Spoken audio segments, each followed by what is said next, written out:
to La Miranda Arts Council's Art Embraces Words.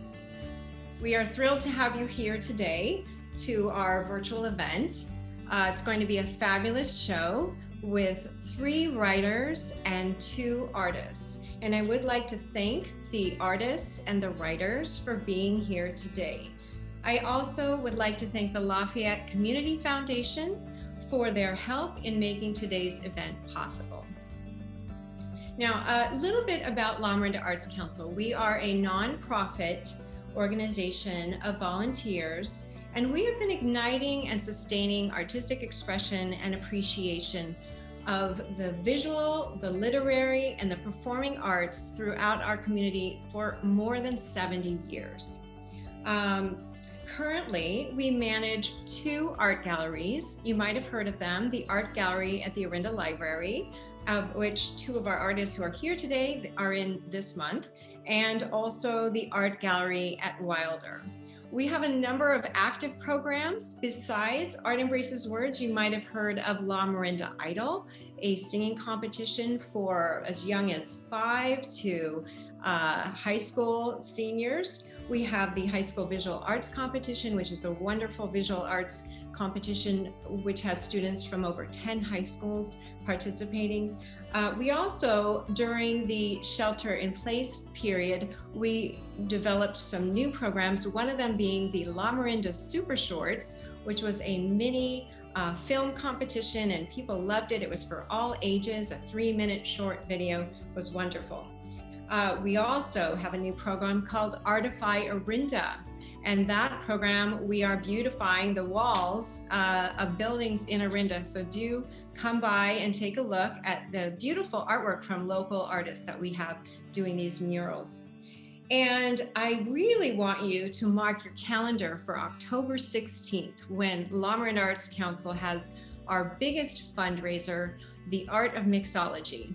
Now, you might think mixology and cocktails, how can that possibly be art or some kind of artistic program? It actually is. We have 18 to 20 bartenders mixing super creative cocktails that everyone who is there gets to enjoy, as well as food from local restaurants. So do mark your calendar. You can buy tickets on our website and find out more information at lamirandaarts.org. Now, I want to mention that all of these programs are available to members of our community, people that are interested in volunteering or either volunteering or just being a part of the programs and showcasing their talent. So we welcome one and all, and do reach out to us if you're interested. Before we get started, I thought it might be interesting to give you to get a little background on how Art Embraces Words came to be. And so I would like to invite Elana Olowski and Natalie Wheeler, both the co-founders and co-chairs of the event, to say a few words. So how Art Embraces Words came about. Here's a description. Writers paint images with words. Artists tell stories with color. Together, they enrich our community. The spoken word has a special ring to it that can't be really duplicated any other way. And we wanted to have an opportunity for local authors and writers, all kinds of writers, poetry, fiction, to have a place to read their work and get audience reaction and mix with people who love the spoken word. We also wanted to have a place for local artists to show their work and speak about it. While there are places for artists to show their work, a lot of them don't get to talk about the process. And these 2 things combined just have a very special vibe. And that's why the program's here. I'm Natalie Wheeler, and I helped Elana create Art Embraces Words. We had live events for a year and a half until the pandemic. And so what I do now is, besides a lot of the collateral, sending out doing the programs and the graphic design, I'm also a writer. So this is very close to my heart. I also sort of a computer person. So we transitioned to Zoom video, Zoom webinars. And so I'm the person behind the curtain who's running the webinar, and I'm doing the best I can. And I appreciate all your patience. Sometimes we get glitchy, but we try our best. And I welcome you all to Art Embraces Words. It's going to be a great show today. Thank you so much, Natalie and Elena. Thank you so much. And yes, just as Natalie said, you know, we are reliant on the internet and Wi-Fi. I know you all have had experiences now Zooming for the past year and a half, and we have those issues too. So please just, you know, roll with the punches. We do that, and we hope you will too, and forgive us for any glitches. And if perhaps my dog starts barking, I'm very sorry for that too. She gets excited, so hopefully that won't happen. I also want to direct you to the bottom of your screen. If you move your cursor around, it will show up. There is a Q&A box or a Q&A icon down there. You want to go ahead and click on that if you have any questions for our presenters while they're presenting. And also if you have any words of encouragement, you know, they love to hear that. So please do fill it out. I will do my best to answer or give those questions to the presenters, and they'll answer them for you. And yeah, we would love to hear your questions. So let's get this show started. Today, I just want to tell you we have writers Josephine, who goes by Jo, Mele, and Phyllis Houseman, and Marlene, Dotterer. Those are our writers, and two artists, Kimiko, Kogure, and Ruth, Stanton, are here with us today. And now for our first writer. Jo Mele of Moraga started writing when she retired from Diablo Valley College. Jo is a world traveler, tour guide, magazine editor, and a lifelong mystery reader. Her sense of humor, travel experience, and love of food have definitely contributed to her writing. She will read Coming to America, an excerpt from her memoir, The Odd Grandmothers. Jo, thank you so much for being here today. It's fun to be here. Thanks. Great. We're very excited to hear an excerpt from your book. This is from the part about my grandmother. Filippo's cousin, a Brooklyn doctor, sponsored him by signing documents stating that he would be financially responsible for Filippo and swearing that his cousin would never become a burden on the United States government. The two young men had never met, but Uncle Vincenzo helped them exchange photos and letters through the secure church mail pouches, through which letters, money, and tickets could be safely sent. Vincenzo hoped the photos would help the cousins recognize each other at the crowded New York pier. A copy of his cousin's address was in Filippo's wallet, suitcase, and at Francesca's urging, his right shoe. She said, "This way you can find your cousin, even if you somehow missed each other at Ellis Island." When the ship arrived in New York, and after a very tense hour of searching the crowd, the two young cousins did find each other. Filippo was happy to be off the overcrowded and unsanitary ship. He worried how Francesca and Franny would cope on the week-long voyage. He knew Francesca would be upset at the level of filth she would find aboard the steamship. Thanks to his cousin's connection, Filippo soon found work. He would be working for the Brooklyn-Manhattan Transit Line, extension to Coney Island. Laying track was a dangerous and backbreaking job, but one sought after by thousands of unskilled immigrants pouring into New York. Filippo's was a union job that had regular hours and steady work. Most immigrants had to settle for day labor jobs, never knowing what the next day would bring or who they'd have to bribe to get hired. He was anxious that Francesca made the crossing before the seas turned rough.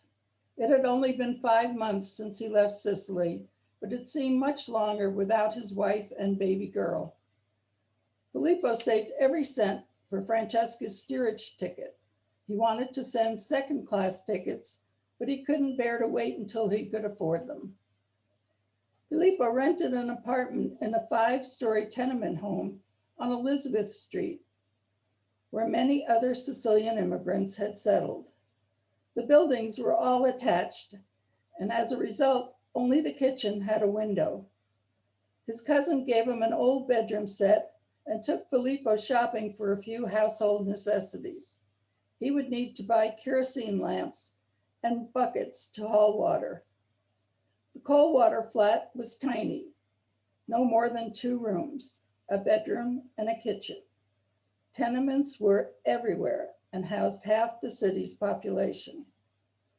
Francesca left the port of Palermo with a 14-month-old daughter on August 11th, 1910. She carried a large suitcase in one hand and clutched the hand of her little red-cheeked toddler with the other. The ship's doctor examined everyone before allowing them to board. The steamship line didn't want to bring any rejects back at company expense. Francesca wore her roomiest outfit to help hide her condition. Filippo didn't yet know she was pregnant with their second child. After a few days at sea, Francesca became violently ill from the pitching of the ship and the smells of unwashed bodies and waste buckets. The noise of people shouting, crying, and snoring all night and day became too much to bear in her condition. Francesca prayed, "Mother of God, please help a poor woman in distress. I feel trapped below decks. My child and I will die without fresh air." She spent as many hours on deck as possible. The Italian sailors noticed her worsening condition every time they saw her. They took pity on her and the small child. "Signora, let us help you and the baby," a Sicilian sailor said. "Your little one reminds us of our own children back home." He found a covered area on the crew deck behind the lifeboats and set up a cot for Francesca. The crew brought food and drinking water from the second-class dining room. They told her to use the crew toilet so she wouldn't have to use the overflowing buckets in steerage. Francesca couldn't believe her prayers had been answered. She knew that Franny had charmed the crew into helping them. She was a petite toddler with huge brown eyes, curly hair, and a big smile for everyone. The Italian sailors took Franny and her mother under their wing. The baby became the crew's entertainment for the voyage, and they became Franny's babysitter and Francesca's guardian angels. The sailors took turn walking the bambolina, the little doll, around the deck in their free time. They'd tie a rope around Franny's tiny waist to prevent the toddler from wandering into danger. They sang her songs, brought her sweet treats, and helped her pass her long days at sea. Francesca was happy for the chance to rest and the use of the facilities. One morning, Francesca noticed a flurry of excitement on the deck. Passengers rushed to the rail and pointed. The murmuring got louder and louder until she could hear what was being said. "Look, the lady with the torch," a woman cried. "Such a beautiful sight. We've made it to America." Passengers dried their tears, hugged each other, and started gathering their belongings. The awful trip was finally over. That's a story my grandmother told me when I was little. Wow. And was the start of writing this book. That's amazing. That is amazing. So you started writing this book 30 years prior, is that right? And during that time, did it kind of change and morph? Did you go back, reread, rewrite? And then how did you really know when you felt like it was completed? Yeah, I had a collection of short stories that I had written from stories my mother or my grandmother or my aunts had told me. And then if I had started thinking I was going to write a book, I never would have done it. I was just writing short stories. But when I had enough of them, I thought about putting them together as my grandmother's memoir. And then the more I got into it, I realized there were certain similarities between my decisions and my grandmother's decisions. And then I decided to include both of us. And then I looked into my great grandmother, who was the stolen bride, and she had the same similarities. So it was the first, third, and fifth generations, the odd generations of our family, that were so similar and had so many similar experiences. So Interesting. that's where it warped into this trilogy, actually. Wow, and interesting. And then on that note, you had written in your application, you had said one other note: all memoirs are fiction. Can you explain that a little bit? It sounds like Yeah, you were putting my, what you had and what your grandmother told you together. my sister's comment was, I don't remember any of this, and I don't think it happened that way. So the Oh, memoir is basically your interpretation of things you've been told. It's like a giant game of telephone. People tell your grandmother stories, your grandmother tells your mother, then she tells you, and by the time you've got it, it's a different story. So that's why it's fiction.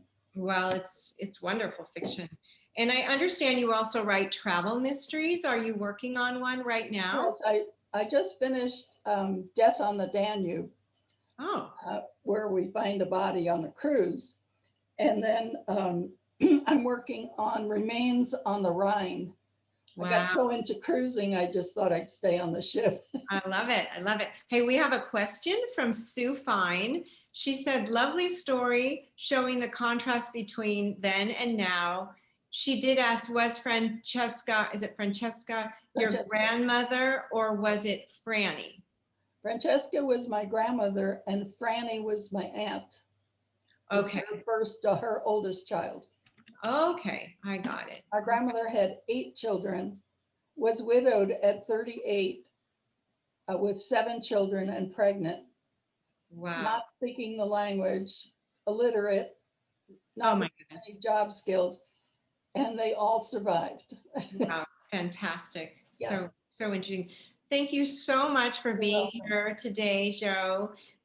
Josephine Mele's books are available on Amazon, so do look her up. Again, it's Josephine Mele, Mele. Thank you again. Thanks. Okay, our first artist today is Kimiko Kogure of Orinda.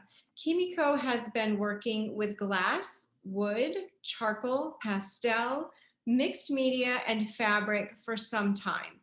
Today we explore 2 sculptures and 1 piece of fabric art. Though a longtime resident of the Bay Area, she still draws inspiration from her native Japan. Welcome to our show, Kimiko. So nice to have you here. Thank you. Thank you, Denise. Great. If you want to just maybe elaborate on my introduction, and then we can start to look at some of your beautiful works of art. I will. Thank you so much for inviting me to this very exciting program called Art Embraces Warriors. I was not aware till I was invited, but this is a wonderful program. I'm very honored to be here. Well, I would like to read this one very small statement. Mm-hmm. Okay, it's called, I had a show in San Francisco main library, and I wrote this for that show, but those work I'm showing is are all about what I'm going to say. So I'm going to read this to you. I have been interested in discovering strengths in ordinary objects. Humble materials brought together with simple processes can create something powerful and extraordinary.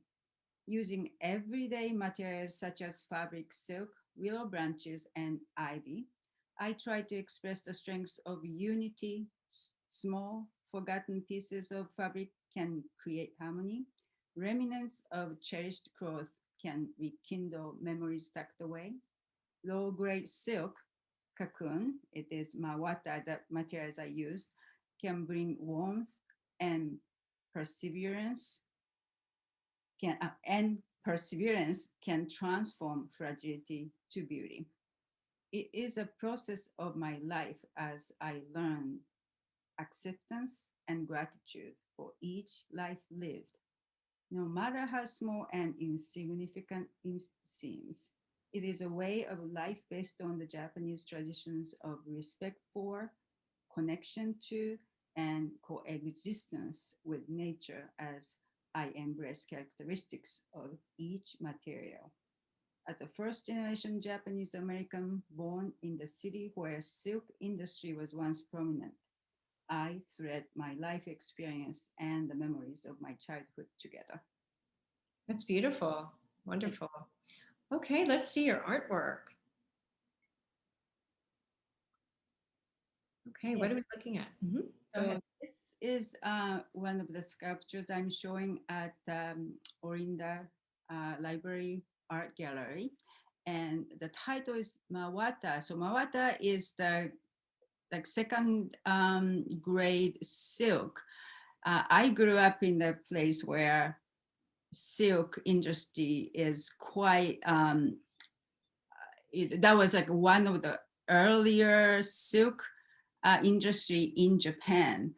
And I grew up having even my grandparents raising silkworm in the house. And most of the houses in my neighborhood had silkworms raising.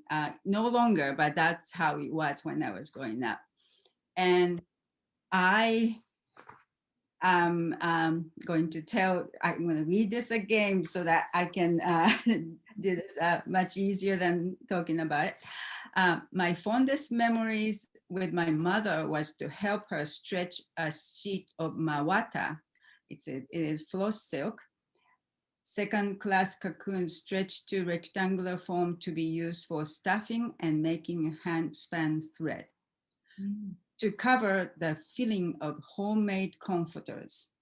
The elasticity of each tiny cocoon that covers the size of comforter was like a magic every time I witnessed. I held my arms spread open as wide as I could and held two corners while my mother pulled other ends slowly and carefully. It was a time recycle was the norm and necessary. Kimono seams were taken apart patiently to be washed and dyed to create new kimono. So were the comforters that needed to be redone once in a while.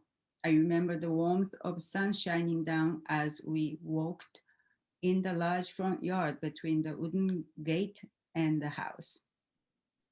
So this is covered with the silk. The willow structures inside, and then silk was stretched to cover it. And I wanted to create something shows the strengths and also the delicate and fragile materials, which is silk. So this is one of the works series that I made called Mawata. And this is the kind of almost an ambiguous form. And I always like to have viewers to interpret it with their own interpretation. So what we see is, whatever. Might be different, right? Because you have so much knowledge and history and such, association with it. Let's see the next slide. Yes, please. Oh my goodness, this one is currently hanging in the art gallery at the Rinda Library. Is that correct, Kimiko? Just to make sure. And it is. I just love this piece. So do tell us. So much. Yes, this is this is a memory of my mother again, that I created work last year, 2020. My mother passed away about 2 years ago, and I wanted to deal the sorrow and the loss of my mother. And I always loved when my mother, who is a poet, also did a calligraphy to write her poems. And the poems are called tanka, Tanka, which is a very short form of poems in Japanese. It's a little bit longer than haiku, but not that long. Mhm. When she made those poems, she would write on the paper with her calligraphy. And Okay. she would practice over and over till she gets what she would like. So those are actually practice pieces of my mother. And you can see actually more kind of free, form because it was just a practice. And Right. she will wrap the something fragile with this paper with the calligraphy on it. So I have lots of them because she also did the ceramics. So she gave me a lot of fragile item, and I will bring it from Japan wrapped with my mother's practice calligraphy paper. So I had those, and I just wanted to cooperate. And then So it was you incorporated her pieces into this fabric piece. exactly. So it was Yeah. a dialogue with my mother. Yeah. And I think it's difficult from a photograph to really understand this piece, just for the viewers. The black area, the solid black area is fabric. It is fabric, right, Kimiko? And then you have laid different pieces of silk, paper, on top of that. Right? And then I Really lovely. Okay. Let's see our next slide. yes. Oh, yeah. So this is called Tears, and this is also after my mother passed away. I wanted to, create something, and this is also made out of that silk I was talking about, and the paper, and some of the ink. I added a color to, and I have. I wanted to make something. Um, it was not necessarily filled because I felt very empty inside of me. So I wanted to create the shape. There's air, emptiness, but Mm-hmm. there is a shape to it. And the individual pieces are all, different in size and shape. So that is also, I guess, dedication to my mother. So all work is all about my relationship to my family and then my country, Japan. Yes, beautiful. We do have a couple questions from Bill Carmel. He wants to know, the shape of Mawada 1 looks both organic and made by hand. Does it relate to the biology of the silkworm? No. Um, the silkworms are more like a little oval shape. Actually, I wish I could show it to you, but it is like a peanuts. Okay. They're really rounded peanuts, bigger than that. And then this is actually, I wanted to make something like so ambiguous and then so puzzled that some people will find it, what is this?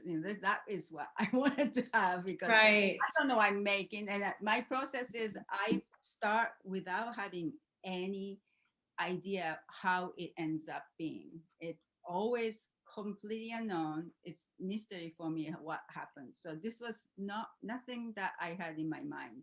Okay. It worked. And do you make your own paper? No, paper used was actually a Japanese handmade paper, but I did not make it myself. Okay, very good. Well, a lot of my questions I had for you, you answered so lovely through your explanations and how you're connected with, nature and obviously Japan. I want to ask, why is thread such an important metaphor in your art? Is stitching a meditative practice for you as well? Really wonderful question you asked. I was actually thinking about thread, and I remember actually my master's thesis when I got the MFA was called 5,000 Miles of Thread. And what I did was, again, the distance between Japan and here, that I feel like I'm connected to Japan, and I'm trying to wrap around myself with a connection from Japan, and then very thin but still connected. Yes. That was how I felt. So I- it was about, about my connection. And then, I came here over 40 years ago. I'm still very much of Japanese, and that's who I am. So I was trying to do the connection. I So see. it's not necessarily actual thread, but I do use thread because I do make quilt, and then I do use lots of thread here also too. This Mawata piece, the central area is a thread. I love the fact that it could be so long and we can connect with each other with such a fragile, but That's beautiful. Yeah. We have a question from Susan Garrell. She says, such beautiful tributes to your mom. Do you weave your own silk? Do you ever do more elaborate designs, or do you use basic silk with other media as your primary art? I do not do by myself. I am actually, when I do use that silk, Mawata, the second grade one, that I can stretch whatever I want. It's very, very, very flexible. So tiny piece would really cover like full size, queen size bed. So I will stretch it and then do the manipulation that way, and then use some kind of materials to stiffen it. I do not weave myself. I see. And I do like to use that material because not so many people are familiar with. And then I feel like this is really where I'm from, where Right. one was raised. So I would like to explore more, but I am more of buying it and then using it. Yeah, of course. Yeah, very nice. Well, thank you so much, Kimiko. That was wonderful. Thank you. I just want to reiterate that Kimiko has some work currently, two of those pieces, the Tears and the Mawata, in the art gallery at the Orinda Library. So do come by and check it out. You can also see more of Kimiko Kogure's work on her website. It is simply her name, kimikokogure.com. And we'll try to get that in the notes there. Okay, and moving on, we have writer Phyllis Houseman of Clayton. She will be reading chapter 1 of her recently published book, Somewhere in the Silence. It is set in a small South American city. She was the Romance Writers of America's Golden Heart finalist for her book, There Is a Season.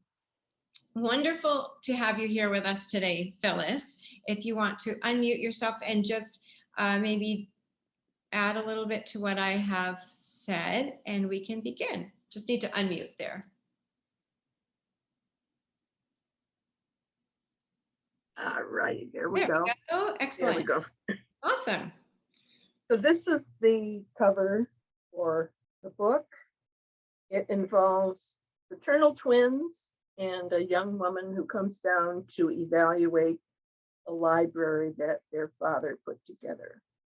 And this is in Ecuador, in a southern town of Loja.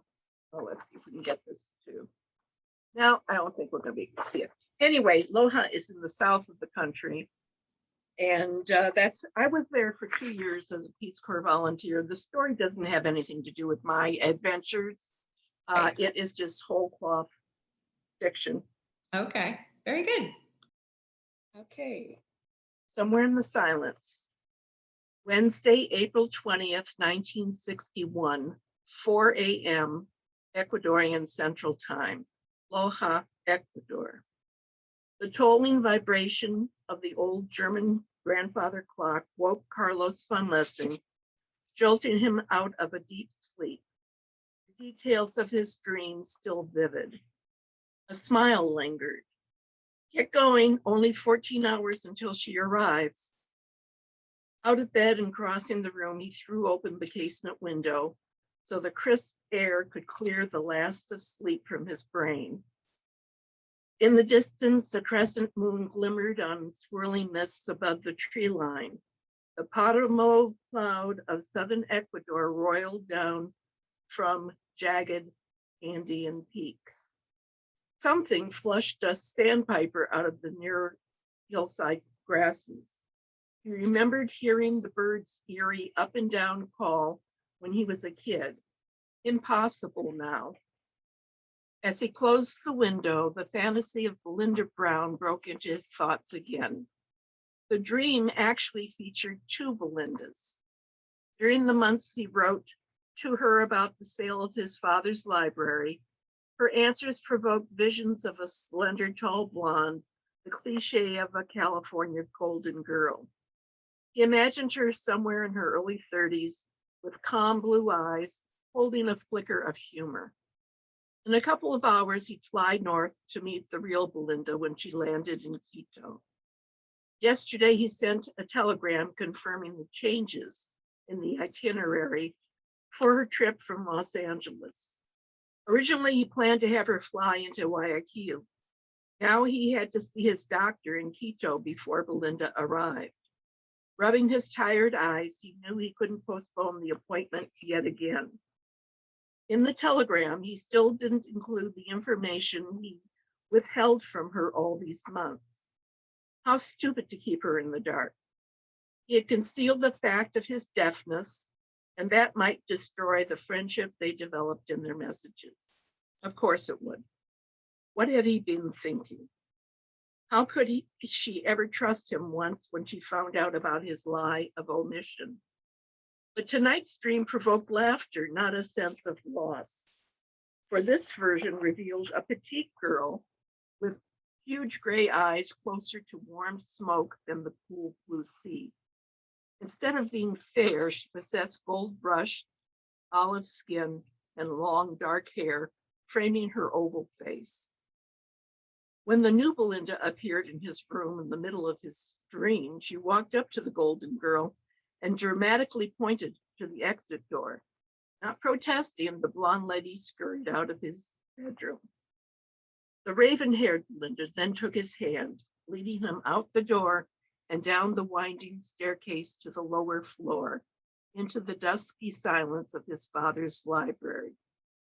Even in the dream, the floor-to-ceiling shelves of books produced an aura of peace that always calmed his racing brain at the end of the day. She looked up at him, her full lips parted, her gaze direct. With her face inches short of his, a soft voice spoke to him in musical, faintly accented Spanish. Carlos, de alguna manera, tú has caparado mi corazón en este cuarto tranquilo. Pero no tengo miedo, cariño. En algún lugar en el silencio, voy a robar al tuyo. Carlos, somehow you've captured my heart in this quiet room. But I'm not afraid, darling. Somewhere in the silence, I will steal yours. He wrote little poetry in his life and couldn't understand where these words came from or how he heard the melodious stanzas. But he never forgot the verses. But he would never forget the verses or the waves of anticipation they evoked. The vibration of the clock on the half hour again reminded him that he had a plane to catch in less than 2 hours. That is wonderful. Makes me want to read the rest. Good, good. That's what it's supposed to do. That's what it's supposed to do, right? Okay, I know you're probably tired of this question, but we all want to know. I mean, I looked on Amazon and I saw you've written a lot of books, a lot of romance novels. Why do you write romance novels? It's a story. We were living in Southern California. I was not teaching at the time. I was a biology teacher before moving to California. My husband comes in with the Sunday supplement and says, look how much romance writers are making. Let's write a romance. Well, he was a professional business writer. I was not a writer at all. I was a book reader. I read a lot, not romances. I'm science fiction all the way, but no. We worked and worked. This was our first story that we put together. And we got to about 200 pages. We sent it off. It came back. I was already into my next novel, and that one sold. So it's been sitting for 30 odd years. Oh my I've goodness. increased it from 200 to 330 pages. So there's a lot more to it at this point. My husband is listed as the editor. He has passed away. I'm sure he would have done done a lot to help me get this done. Yes. Well, nice tribute that he was the editor and he shared this with you. It's wonderful. In the many novels that you've written, what I want to know is, did the careers that you've had and all the traveling experience and living abroad, did that give you a deep background for your books? I had a lot of scientifically minded young ladies in the books, or they let's see, at least 3 or 4 of them had some sort of math or science background. Oh. And it was wonderful, fun to research. None of them are the same. I don't like doing serial type things, although I probably could do a couple. Right. But no, they're all standalone. They more or less have different subjects, and fun to do. And do you just have more and more ideas for more and more books? Like, how does that work for you? Or do you ever? Yeah, I don't know where that comes from. Honest to God, the characters write themselves. They tell me what to do. I'm amazed when I get done and say, "My God, I wrote this." It's wonderful. It's just a mysterious kind of process. What happens? Right. We have a question from our audience. Sue Fine asks, she actually just comment, great descriptions, both of the landscape and of the characters. So, yeah. And also, sorry, my throat. What changes in the genre of romance novels have you observed over time? Well, as I said, I was a science fiction reader, so I had to read up on romance. So what I did was go to used bookstores and read. Unfortunately, they were books of the past. There was a lot of what they used to call bodice ripping. That doesn't occur anymore. The books are very well researched. Many of them are very literate. It's just, I think, matured. And romance, you can find anything, any kind of romance you want, depending on your tastes. Right. It's come a long way. Elizabeth Boston asks, are your works available on Audible? Has anyone read? No, I've never done Audible at all. They are available on Amazon. This one has both a digital and a paperback available. There are 5 others that I published, and there are stories in anthologies, but the 5 others are all digital. They were traditionally published, and then I owned the words. I didn't own the covers, so I had to hire an artist to do new covers for those 5 books. But they were published by Random House, Harlequin American, and Kismet. I don't know if you probably don't remember Kismet, but yeah. Wonderful. Well, Phyllis, thank you again for being with us. I mean, don't you just love a good romance novel? I just do. It's wonderful. Great. So please do check out Phyllis Houseman's books on Amazon. She's there, quite a few. So take a look. Thank you again. And I do have a webpage at phyllisHouseman.com. Oh, thank you. I didn't get that on here. Okay, great. phyllisHouseman.com. Thank you so much. Thank you. Okay, and let's move on to our next artist, and that is Ruth Stanton. Ruth of Lafayette paints with acrylics. Her paintings focus on capturing emotional connections to her life experiences involving nature and people. She is part of many creative tribes, including Bay Area studio artists and the Marcy Wheeler Studio. She's also a board member of the Lomond Arts Alliance. So Ruth, thank you for being with us today. I'm a big admirer of your work, and I know it's currently hanging. There are some pieces in the Lomond in the art gallery at the Orinda Library. So everyone go by and check it out. And if you want to say a few words, and we can get started looking at your beautiful work you brought here today. Okay, well, thank you, Denise. It's a pleasure to be here. And good afternoon, everyone. So as Denise said, I paint in acrylic, and I also draw from my life experiences.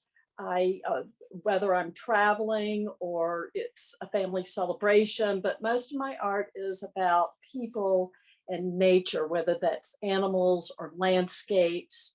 And then occasionally I'll throw in an abstract piece, but primarily it's the landscapes, waterscapes, and people that I really enjoy doing. So I try to capture the beauty and joy of life and my surroundings. That's wonderful. Great. Let's see what you brought. Okay, so this painting's called Calm Within Chaos. I was inspired to paint this painting because of Richard Diebenkorn's seated figure with hat. I love his style and his technique, and I personally like to explore and challenge myself to paint realistically, but also with perspective, but balance it with flattening the picture plane.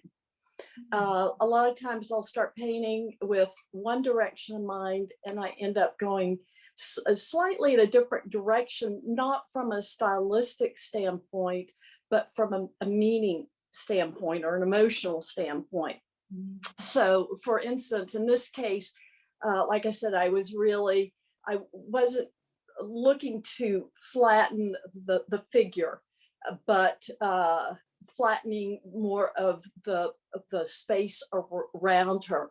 This was a picture that I had taken while on vacationing in North Carolina.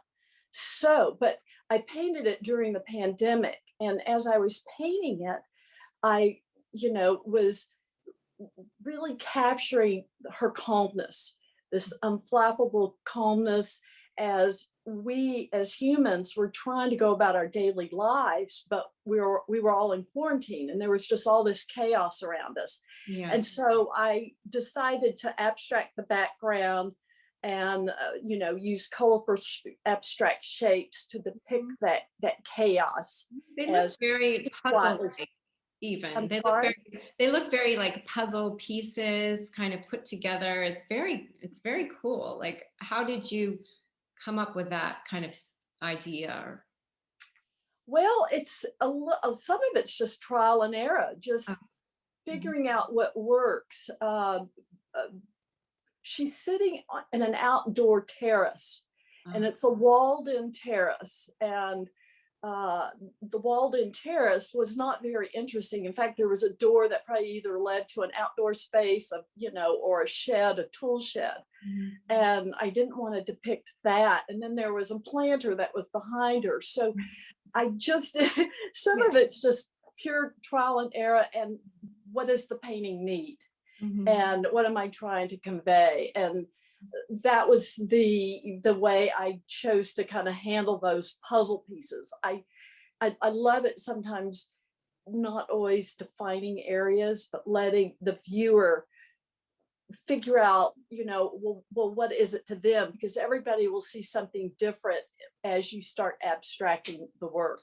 It's very interesting how, as a viewer, how that background is reflected into the table as well. I love how you did that.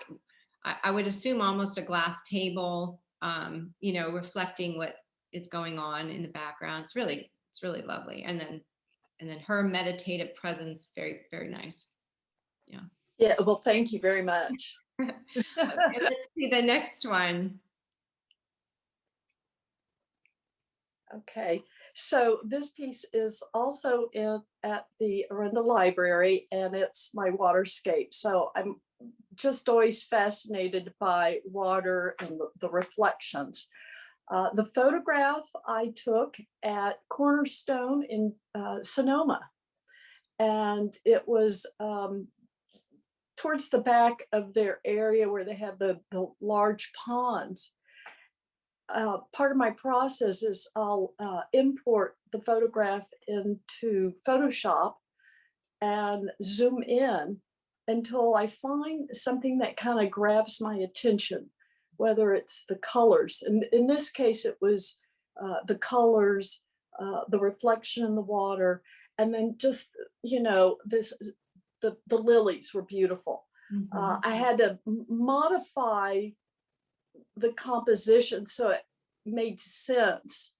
But that's how I derived this painting. And it was lots of fun because at the time I was painting it, they had an exhibit of Monet at the De Young Museum. Mhm. So we went to see the exhibit, and I was excited because it's not like a Monet by any means. It's 100% a composition that I created from this photograph that I had taken. So, Right. Well, you certainly captured the reflection and the lilies floating, the way they float on the top of the water. It's beautiful. By any chance, is calligraphy does that ever come to play in your artwork, or do you do that? It just no, kind of I don't do it at all. Okay, interesting. So it is. So the marks that you're reading more calligraphy like are made with a flat paintbrush, and either it's how I'm using the paintbrush, or you can there's a couple of different techniques that Sure. you can to achieve those marks. But no, maybe I should pick up some calligraphy. Wondering. We have a viewer who says, "Great technique in portraying water." So just wanted to mention that. Wonderful. I do have a few comments about the previous painting, but let's go on to the next one, and then we can maybe go back. Okay, so this is a photograph that I had taken in Portland, Oregon in 2018. We were attending it was the Portland Rose Festival City Fair on Memorial Day weekend. And there was a lady there dressed as a harlequin, and she was just entertaining the crowd, and was very happy and joyful and very comfortable in her skin doing what she was doing. And I asked her, could I take her picture? And she stood there and posed for me. And when I got back home and I was looking at the image, I just was loved this emotional joy that she was portraying in her face. And she's really the antithesis of me, because she loves being center stage and entertaining, and that's not me at all. So I photoshopped all of the noise that was going on around her, the people, the throngs, the rides, and placed her in the painting as if she were on stage. And here I am to perform, and it's me. And at the time, The Greatest Showman was in the movies, theaters, and I don't know, I correlated her being comfortable with who she was with that movie. Thus, I named it This Is Me. I see. And I understand it was in the window of Neiman Marcus. Very nice. Congrats. Yes, it was. It was so exciting to be at Neiman Marcus and be in an environment where lots of people would see it. Yes, absolutely. All right. Yes, wonderful. If we can go back to the first painting, Natalie, we have an attendee. He's anonymous, or she. It says, "Calm within chaos. Is there meaning in the paint on the skirt and her knee?" No, it was really more of just the reflections of what was happening around in her environment. Okay. and bringing in some color into herself. You know, you can see that I like to add some of the blues and warm tones to her skin, you know, from the skirt, and just from her environment to not look like she's pasted in, that she's part of this environment. Yes. So that's another technique that I like to use, is to bring colors from the background into, you know, the foreground, or the dress, or the person. And how about the blank canvas? I mean, the meaning of the blank area in the back. That's just more of a spot to rest the eye. Love and that. to pop her forward, Sure. you know. Yeah. Not all the space has to be detailed out, or every inch of the painting detailed out. You want space to rest the eye. Of course. And I also like to sometimes emphasize certain shapes. Okay. And Susan Grill asks, is her hand gesture part of the message of calm? Did that come naturally? No, that didn't. It's really hard to photograph young folks without them holding their phones. Don't I know? And darn if I can't get one, but it does look like she's cupping her hands. She could be reading a note, but in the actual photograph, and I probably shouldn't say this, she's holding her iPhone. Of course, yes. Of course. And Phyllis, who just read, Phyllis said, I love the feet planted in reality, the body lifting into fantasy. That's yes. Nice. Yes, it's lovely. Wonderful. Well, I believe, let's see, we have asked all the questions.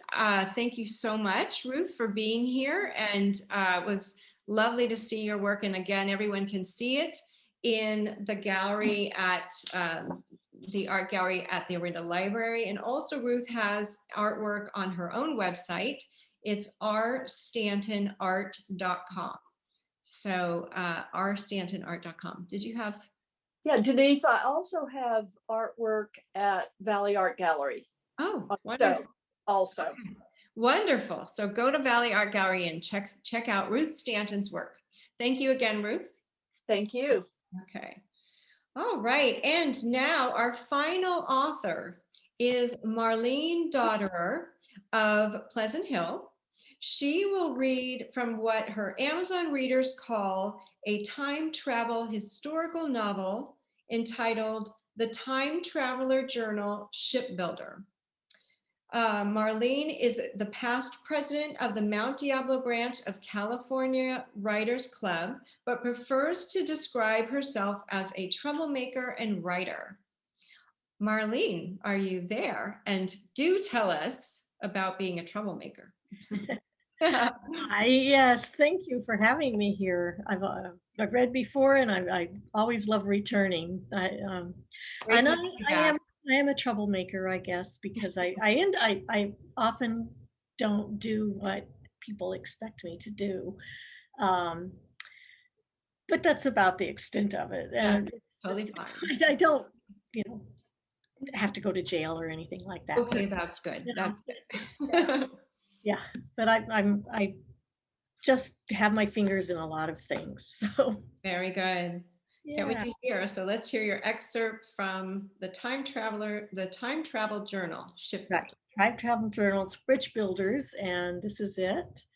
And it's a sequel. So it's a sequel to the Time Travel Journal's Shipbuilder, and it's. The idea is generally it's a time travel thing, and people go back accidentally, sort of accidentally, to 1906 Belfast, and they are stuck there because that always happens, I guess, in time travel. But they meet Thomas Andrews, who is one of the builders of the Titanic, and from that relationship, then they become determined to try and change history. And they have actually they're not in their own universe. They have created a separate universe that started when they went back in time. So it's not really changing history when you have that situation, I don't think. So they have some success. They don't have complete success. But Bridge Builders is about 80 years later. And it is Bridge Builders. The bridges that we talk about are wormholes. And the idea is to build a wormhole or a bridge that will take the people from the second universe back to that first universe and see what's going on and see if they can figure out why this all happened. Great. So, Okay. so I will read the beginning of this and we'll see what you think. So we're in the second universe. It's 1977 in that universe, and we're in Comer, Ireland. Sam Altair did not believe in life after death. But even as Casey Andrews' flower-lined casket inched lower into the ground, he knew that she would never release her hold on him. He had known the old lady for only 5 years, yet his wire-rimmed glasses had fogged several times as he stood behind her family at the gravesite. Was he crying for himself or for the older version of Sam Altair who had stolen Casey from an alternate timeline when she was just 20 years old? The present Sam Altair stood at the gravesite, the 31-year-old inheritor of a lifetime of someone else's sins. He was surrounded by Casey's children and grandchildren, along with a plethora of grandnephews and nieces. A wail from the side reminded him there were also a couple of great-grandchildren. The woman had become a matriarch. The 70 years since her abrupt move backwards through time had brought her love and family and friends, something that he suspected would have happened to her no matter where she was. Casey Wilson Andrews had been that kind of person. He had grown to love her too. Her last request burdened him. He doubted that she had asked anything of anyone else other than to live in peace and happiness. But Sam Altair had debts to pay, and Casey had not been reluctant to demand he cover them, even though he wasn't that Sam Altair. The casket rested at the bottom, and Casey's daughter, a pixie-like woman with short white hair, stepped forward, her black skirt and blouse flowing like water along her thin body. She tossed a single daisy, Casey's favorite flower, onto the casket. Her gesture released the others, who moved to toss their own offerings into the grave. Casey often said she had wished to die in the spring when the flowers were blooming, so they could do this very thing. She wanted flowers in her grave. It was true somehow that Casey usually got what she wanted. When they were all finished, a few of them looked to him, and he stepped forward to place his own offering, an acorn from the oak tree that grew in the Belfast Botanic Gardens. The tree had come back in time with Casey and Sam in 1906, the result of a time travel experiment gone haywire. Casey would have laughed in delight if she'd known he was going to do this. Sam rather hoped the oak would take cold in this place. He could think of no greater legacy for her. The graveyard workers began to fill in the hole, and Sam's gaze wandered to the waiting headstone.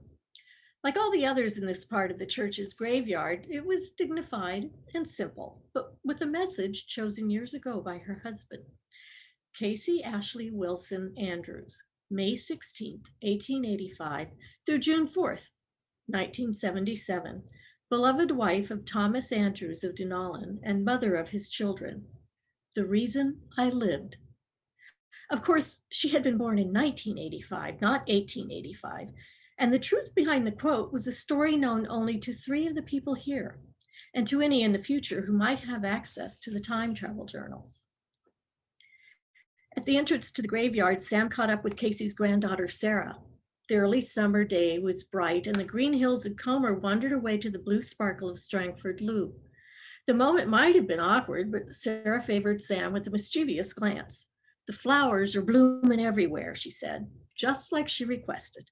His lips twitched as he noted the blanket of color covering the hills. "Casey's inside track," he said, and Sarah laughed. "Atheists aren't supposed to have inside tracks," she told him, and he had to smile because she had leaned close to whisper it. He hoped she did that because she wanted to be close to him and not just to keep Casey's well-known secret from being heard by other family members. Her chin jerked back to the graveyard. Not going to pay your respects to, you know? Sam shuddered and linked his arm through hers to guide her to the car. I'll pass. In truth, he'd never once stopped by the grave of the first Sam Altair. He knew that as Casey's guardian of record, the man had earned a spot on the edge of the section devoted to the Andrews family. There was just something indefinably creepy about it, though, and Sam couldn't bring himself to visit. Besides, Sarah was here. There was no time to waste. It's good to see you again, Sarah. That was original. But she smiled. I missed you too, Sam. She leaned against the car, hands in the pockets of her cardigan, the breeze blowing strands of her chestnut hair across her nose. She regarded him with a tincture of amusement. Her eyes were as green as her grandmother's had been. He returned her smile. How long can you stay? Hopefully several years. What? What do you mean? She shrugged. I could stay in Galway and work at Space Systems for the rest of my life, but I thought I'd see about the family business. Harland and Wolff shipyards, not officially the family business, but there'd been an Andrews or close relative at the helm practically since its inception. Sarah was the latest in the Andrews line of shipbuilders that had started with her grandfather. When he was Sarah's age, Thomas Andrews was building the grand ocean liners of the early 20th century. Sarah built spaceships, but Harland and Wolff had expanded to include the new mode of travel. Sam didn't bother to question his heart's rapid beating. He wanted her to stay. He gripped her shoulders. No sense letting all that talent go to the competition. He kept his words light, but his smile would have made the flowers grow. She bit her lip, examining his face with a trace of uncertainty, but made no effort to move out of his grip. I want to be home, she said. I hope we can get reacquainted. Now, there was a word fraught with meanings. Sam was all set to explore some of them, but the presence of so many family members hindered him. That and an approaching voice pitched to brook no nonsense. Sarah, me love, you'll be taking a load of the wee ones in your car. Can you fit 5 of them? Sam dropped his hands from her shoulders, though not before a final squeeze. He turned as Sarah stepped out to face her father, Casey's third and youngest child, as he approached with the line of children trailing behind him. I only have seatbelts for 4 days, she said, as you know. Tommy Andrews shrugged. It's just to Adara. You can squeeze them in. The children didn't seem to mind, although there was yelling for shotgun as they scrambled in, the little car bouncing with their efforts. Sarah nabbed a collar and pulled one out. You can go with Sam there, Jeffrey. I drove this thing from Galway and it's needing tires. No seatbelt, no ride. Sam was more amenable to this than Jeffrey, although the reminder that it was just to Adara, a drive of less than 5 minutes, provided one didn't run into a flock of sheep crossing the road, placated him enough. Jeffrey managed to convince a cousin to come along. With the boys safely belted in and making loud, scatological noises in mimicry of his car, Sam endured the ride to the Andrews ancestral home on the banks of the Lou. The commotion in the house and yard was in inverse proportion to the solemnity of the funeral. A large group had already assembled out back, past the rose bushes, to continue the ongoing interfamily football match. Montgomery's versus Andrews, currently 2-up for the Montgomerys. Sure to be put right now that Sarah's back, Sam heard as he approached the field, and Sarah's loud protests were roundly ignored as she was pulled into position and the ball was off. Sam watched, amused and frustrated. But honestly, there'd be no way he'd get to talk to her anyway, not today. This would be all right if he could play too, but the family competition was a serious thing. Only blood allowed was the rule, and not even Sarah's brother-in-law, a defender for Ipswich, could play in this game. So instead, Sam kept score, joining in the general observation that poor Sarah had not managed to make too much of a difference. Oh, sorry, I was muted. Very intriguing. Yes, and very interesting. A few comments first from the viewers. Someone has asked, is the purpose of time travel to show life has possibilities, that choices determine history?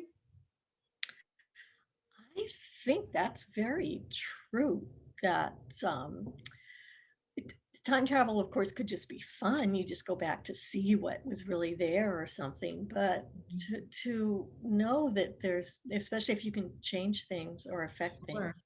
Yeah. Wonderful. Yeah. Interesting. And also, Dita Basu said, his smile makes the flowers grow. Lovely, Marlene. Just wanted to Thank you. tell you that. So nice. When did your fascination with time travel begin? Well, when I was 8 years old, Oh, I read A Wrinkle in Time. of course. Mhm. Tesseract is just the one of the best words in the human language. So, yeah, I was stuck ever since then. It's been science fiction and time travel all the way. And like in high school and your creative writing classes, did it continue? Yeah, it's almost everything I write has, if not a time travel component, a science fiction or a fantasy component. And I just love to play with other worlds and other ways of thinking or being. And so I just keep exploring all of that. So, yeah. Of all of the time travel novels, I think you've written 5. Is that right? You've written? I've written just these 2 books are the only time travel novels. I have 2 Okay. fantasies.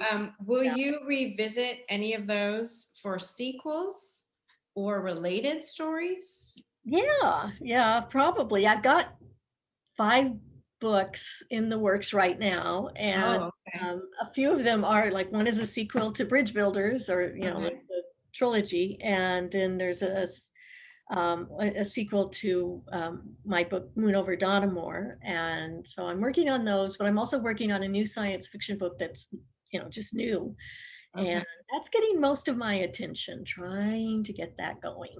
Mhm. How do you do you focus on one at a time, or how do you do you juggle? I juggle, but for the most part, writing has been very difficult for me lately. And so usually if I sit down to write something, it's going to be in the new science fiction book, because I would love to finish that story and get. Okay. Have to read that. And now, and also one more question. Do you follow a similar pattern in how you approach writing each book? So you're writing science fiction. Is each book you have the same approach when you organize your thoughts and things, or do you? I do. My approach is mostly to jump in and seat of the pants kind of. I write what scenes I have, what daydreams or what I've been thinking about, what characters, and I'll just write the scenes. And they can be anywhere, and they may not even be in the book at all, but anywhere along the timeline. And then I start.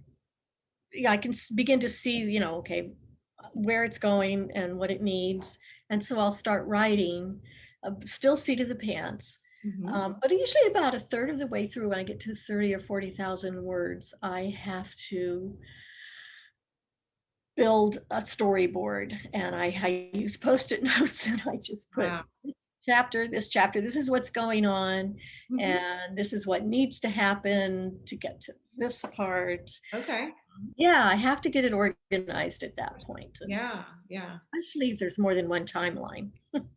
Well, okay, that makes sense. And I read your bio on Amazon.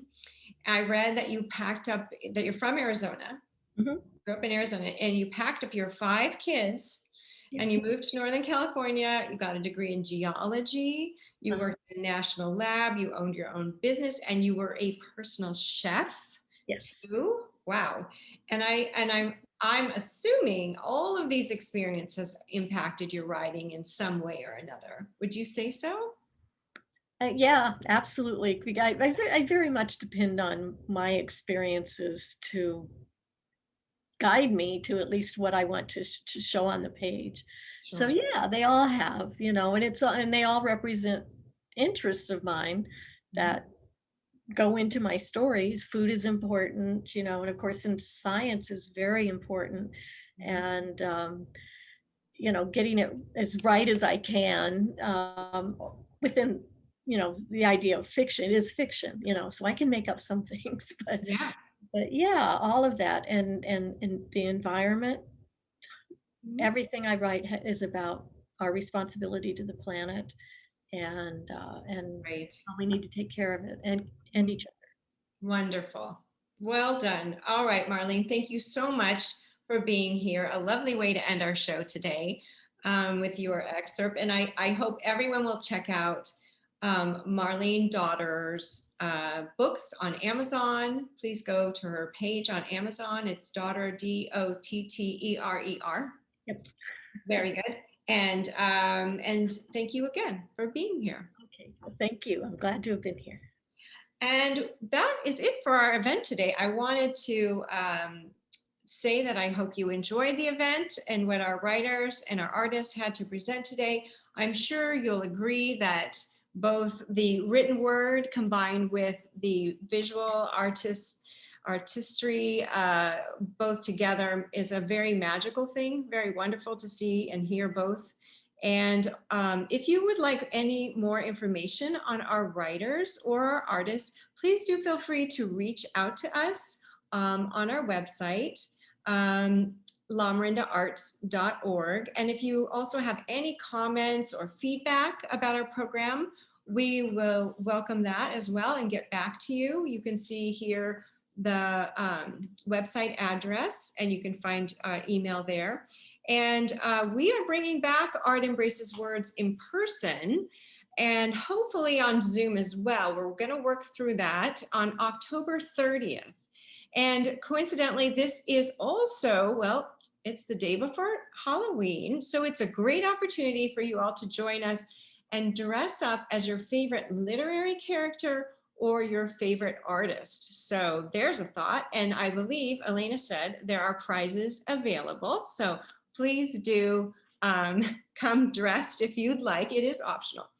The La Marinda Arts Council is a nonprofit organization. We rely on the support of our community to fund these wonderful programs like Art Embraces Words. You can find the link here, and if you would consider making a donation today, that would be wonderful. LaMarindaArts.org/donate. I want to thank again the authors and the artists who are here today sharing their work. And I want to thank you for watching La Marinda Arts Council's Art Embraces Words. You all have a wonderful evening.